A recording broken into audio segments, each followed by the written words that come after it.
नमस्कार दोस्तों, मेरा नाम है विशाल शामनानी। मैं आपका स्वागत करना चाहूँगा हमारे YouTube चैनल पर जिसका नाम है माय विद्यालय।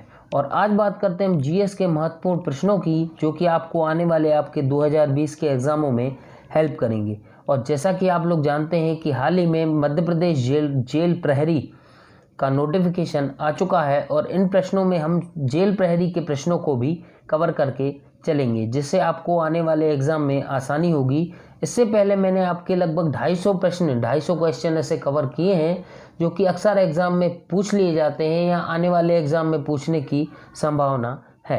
आप चाहें तो मेरे पिछले वीडियो में जाके देख सकते हैं। बात करते हैं 251वें क्वेश्चन की। निम्न में से गदर पार्टी का गठन किसने किया? वीडी सावरकर, रासबिहारी बोस, मदनलाल ढींगरा या फिर लाला हरदयाल। तो इसका आंसर है फोर्थ, लाला हरदयाल। बात कर लेते हैं गदर पार्टी की। 1 नवंबर 1913 को संयुक्त राज्य अमेरिका स्थित सैन फ्रांसिस्को नगर में पंजाब के महान क्रांतिकारी नेता लाला हरदयाल ने रामचंद्र तथा बरकतुल्ला के सहयोग से गदर दल का गठन किया। अन्य देशों में भी इसकी शाखाएं थीं। रासबिहारी बोस इसके महत्वपूर्ण सदस्य थे। अब चलते हैं अगले क्वेश्चन की ओर कि सत्यार्थ प्रकाश ग्रंथ के लेखक कौन थे? स्वामी दयानंद सरस्वती, राजा राम मोहन राय, अरविंद घोष या फिर स्वामी विवेकानंद। तो इसका आंसर है फर्स्ट, दयानंद सरस्वती। बात कर लेते हैं दयानंद सरस्वती के बारे में कि इनको भारतीय लूथर कहा जाता है। इनके बचपन का नाम मूलशंकर था। इन्होंने प्रसिद्ध पुस्तक सत्यार्थ प्रकाश की रचना की। इसमें उन्होंने लिखा कि वेदों, मनुस्मृति और महाभारत में वर्णित राजनीतिक आदर्श अविकल तथा पूर्ण हैं। अब बात करते हैं अगले क्वेश्चन की। आज़ाद हिंद फौज का प्रधान कार्यालय स्थित था टोक्यो, रंगून, बर्लिन या फिर दिल्ली। तो इसका आंसर है सेकेंड, रंगून। बात कर लेते हैं आज़ाद हिंद फौज की। आज़ाद हिंद फौज की स्थापना का विचार सर्वप्रथम कैप्टन मोहन सिंह के मन में आया, लेकिन इसका औपचारिक गठन 1 सितंबर 1942 को हुआ। 7 जुलाई 1943 को इसकी कमान सुभाष चंद्र बोस को सौंपी गई। सुभाष चंद्र बोस ने दिल्ली चलो का नारा दिया। तत्पश्चात 21 अक्टूबर 1943 को सुभाष चंद्र बोस ने सिंगापुर में स्वतंत्र भारत की अस्थायी सरकार का गठन किया, जिसका मुख्यालय रंगून में था और यहीं आज़ाद हिंद फौज का प्रधान कार्यालय भी था। अब चलते हैं अगले क्वेश्चन की ओर कि पानीपत का तीसरा युद्ध कब लड़ा गया? 14 जनवरी 1760, 5 जनवरी 1761, 14 जनवरी 1761 या 5 नवंबर 1556। तो इसका आंसर है थर्ड, 14 जनवरी 1761। बात कर लेते हैं पानीपत की युद्ध की। पानीपत का तीसरा युद्ध 14 जनवरी 1761 को अहमद शाह अब्दाली और मराठों के बीच लड़ा गया, जिसमें अब्दाली ने मराठी सूरमाओं को परास्त किया।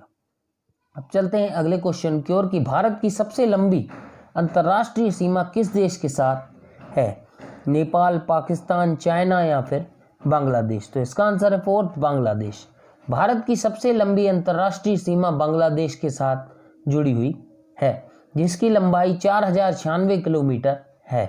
भारत की दूसरी लंबी सीमा चाइना के साथ जुड़ी हुई है, जिसकी लंबाई 3488 किलोमीटर है। इसी तरह तीसरे स्थान पर पाकिस्तान, इसकी लंबाई 3323 किलोमीटर है और नेपाल के साथ जो हमारी बॉर्डर है वो है 1751 किलोमीटर है। अब चलते हैं अगले क्वेश्चन की ओर। निम्न में से कौन सा पोताश्रय नहीं है? कोचीन, बेंगलुरु, मंगलौर या फिर कांडला। तो इसका आंसर है सेकेंड, बेंगलुरु। भारत में 13 पोताश्रय बंदरगाह भी जिसको बोला जाता है, जिनके नाम क्रमशः कोलकाता, चेन्नई, मुंबई, कोच्चि, विशाखापट्टनम, पारादीप, तूतीकोरिन, मार्मागोवा, कांडला, न्यू मंगलौर, न्यावाशोवा, एन्नौर तथा पोर्ट ब्लेयर है। अतः बेंगलुरु जो है वो बंदरगाह नहीं है। अब बात करते हैं 257वें क्वेश्चन की। नंदा देवी शिखर स्थित है हिमाचल प्रदेश में, उत्तराखंड में, उत्तर प्रदेश में या फिर सिक्किम में। तो इसका आंसर है सेकंड, उत्तराखंड में।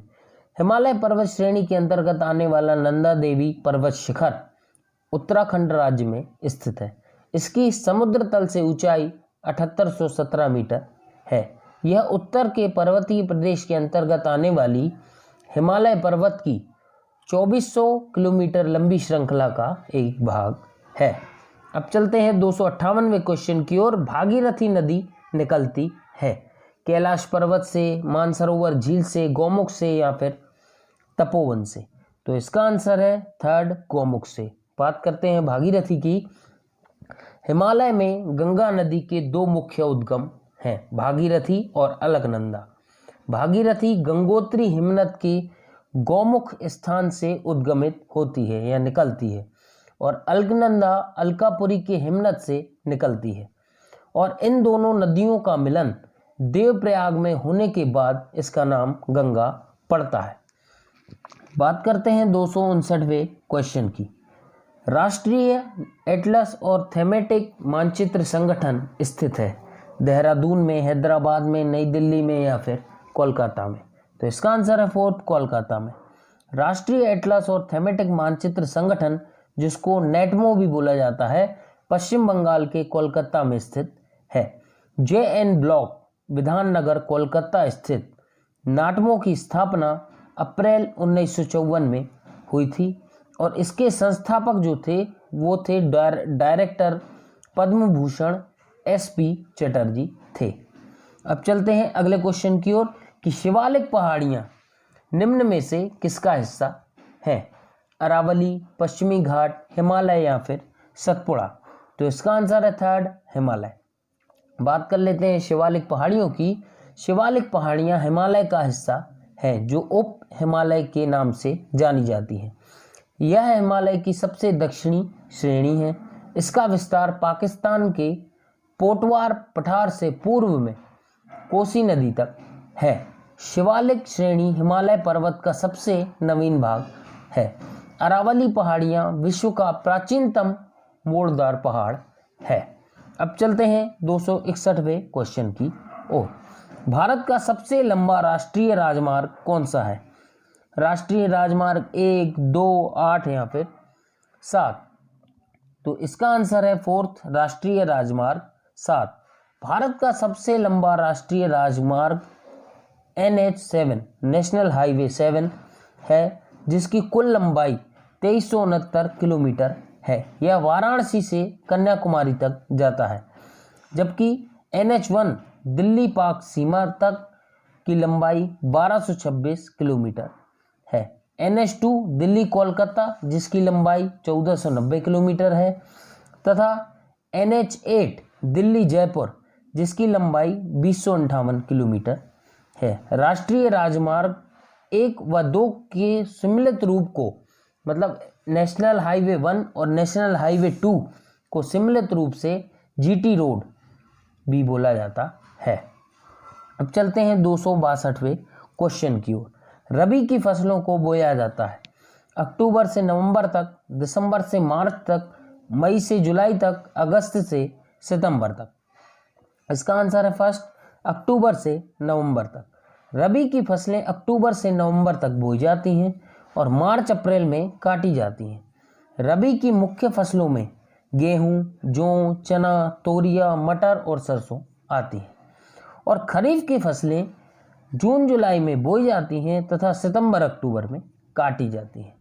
खरीफ की मुख्य फसलों में धान, ज्वार, बाजरा, मक्का, बाजरा, सोयाबीन, गन्ना, कपास, लोबिया, मूंगफली आदि शामिल हैं। अब चलते हैं 263वें क्वेश्चन की ओर। भारत की सबसे बड़ी जनजाति कौन सी है? गोंड, इरूला, पनियन या फिर राजी? तो इसका आंसर है फर्स्ट, गोंड। गोंडों की बात कर लेते हैं। भारत में विश्व की सर्वाधिक जनजातियां निवास करती हैं। आदिवासी जनजातियां देश के विभिन्न अंचलों में अति पिछड़ी दशा में जीवन यापन करती हैं। भारत में पाई जाने वाली जनजातियों में गोंड जो है वो सबसे बड़ी जनजाति है। गोंड जनजाति मुख्यतः छत्तीसगढ़, आंध्र प्रदेश, उड़ीसा व मध्य प्रदेश में निवास करती है। अब बात करते हैं 264वें क्वेश्चन की।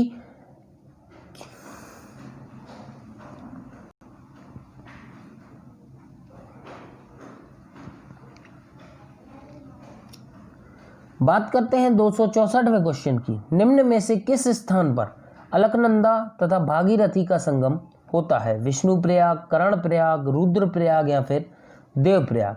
तो इसका आंसर है फोर्थ, देवप्रयाग। भारत की सबसे बड़ी और पवित्र नदी गंगा वास्तव में मूल रूप से दो नदियों भागीरथी व अलकनंदा का संयुक्त रूप है। गौमुख हिमानी से निकली भागीरथी और अलकापुरी के हिमनद से निकली अलकनंदा जब देवप्रयाग में आकर मिलती हैं तो इसका नाम गंगा पड़ता है। अब चलते हैं 265वें क्वेश्चन की ओर कि रेगर मिट्टी का दूसरा नाम है लाल मिट्टी, काली मिट्टी, ऊसर मिट्टी या फिर मिश्रित लाल पीली मिट्टी? तो इसका आंसर है सेकंड, काली मिट्टी। काली मिट्टी का ही दूसरा नाम रेगुर मिट्टी है। काली मिट्टी भारत के लगभग 30% क्षेत्रफल पर विस्तृत है। इसका निर्माण लावा पदार्थों के विखंडन से हुआ है। इसमें आयरन, चूना, एल्यूमिनियम एवं मैग्नीशियम की बहुलता होती है। यह कपास की खेती के लिए सर्वाधिक उपयुक्त मानी जाती है। अब चलते हैं 266वें क्वेश्चन की ओर कि गंडक परियोजना किन दो राज्यों की परियोजना है? बिहार व यूपी, यूपी व मध्य प्रदेश, बिहार व पश्चिम बंगाल, बिहार व मध्य प्रदेश? तो इसका आंसर है फर्स्ट, बिहार व उत्तर प्रदेश। गंडक परियोजना बिहार व उत्तर प्रदेश की संयुक्त परियोजना है। गंडक नदी पर निर्मित इस योजना से नेपाल को भी विद्युत सुविधाएं उपलब्ध होती हैं। इस परियोजना की सिंचाई क्षमता लगभग 15 लाख हेक्टेयर भूमि है। अब चलते हैं 267वें क्वेश्चन की ओर कि भारत का सबसे छोटा केंद्र शासित प्रदेश कौन सा है? चंडीगढ़, अंडमान तथा निकोबार, लक्षद्वीप या फिर दादरा और नागर हवेली? तो इसका आंसर है थर्ड, लक्षद्वीप। अब बात करते हैं 268वें क्वेश्चन की। विटीकल्चर किसे कहते हैं? वनों के संरक्षण को, अंगूर के उत्पादन को, कृषि के आदिम प्रकार को या फिर गन्ने के उत्पादन को? तो इसका आंसर है सेकंड, अंगूर के उत्पादन को। विभिन्न प्रकार की खेती को भिन्न भिन्न नामों से भी जाना जाता है, जैसे अंगूर के उत्पादन को विटीकल्चर, मधुमक्खी पालन को एपीकल्चर, बागवानी को हॉर्टिकल्चर, फूल विज्ञान को फ्लोरिकल्चर, सब्जी विज्ञान को ओलेरिकल्चर, फल विज्ञान को पोमोलॉजी, केचुआ पालन को वर्मीकल्चर और मत्स्य पालन को पिसीकल्चर भी कहा जाता है। बात करते हैं 269वें क्वेश्चन की। महान हिमयुग का संबंध किससे है? प्लीस्टोसीन, ओलिगोसीन या फिर होलोसीन? तो इसका आंसर है फर्स्ट, प्लीस्टोसीन।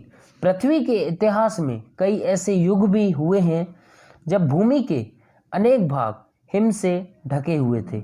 इन्हें ही महान हिमयुग या ग्रेट आइस एजेस कहा गया। अब बात करते हैं आज के आखिरी क्वेश्चन की। मानसून शब्द की उत्पत्ति किस भाषा से हुई है?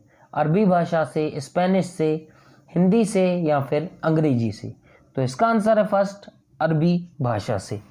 अंग्रेजी शब्द मॉनसून पुर्तगाली शब्द मॉन्सेओ से निकला है, जिसका मूल उद्गम अरबी भाषा के शब्द मौसम मौसम से आया है।